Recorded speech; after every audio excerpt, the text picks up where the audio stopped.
കുംഭഭരണി മഹോത്സവത്തിന്റെ ഭാഗമായി പൊങ്കാല നടന്നു. ശൂരനാട് വടക്ക് അഴകിയകാവ് കുറുമ്പക്കാളി ക്ഷേത്രത്തിലാണ് പൊങ്കാല നടന്നത്. ശൂരനാട് വടക്ക് അഴകിയകാവ് കുറുമ്പക്കാളി ദേവി ക്ഷേത്രത്തിലാണ് കുംഭഭരണി മഹോത്സവത്തിന്റെ ഭാഗമായി അശ്വതി പൊങ്കാല നടന്നത്.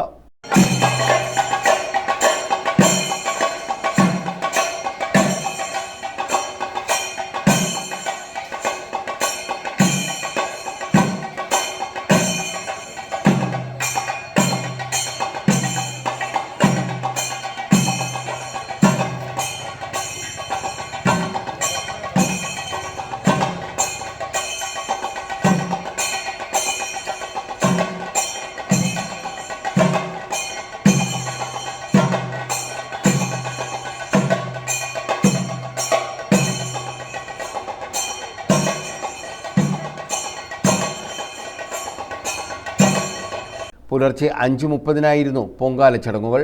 Chandran Pillai, Santhakumaran Nair P, Nalinakumar K M, Kuttanpillai K M, Gopalakrishna Kurup തുടങ്ങിയവർ പൊങ്കാല ചടങ്ങുകൾക്ക് നേതൃത്വം നൽകി. നിരവധി ഭക്തരാണ് ചടങ്ങുകളിൽ പങ്കെടുത്തത്. News bureau, Sooranad.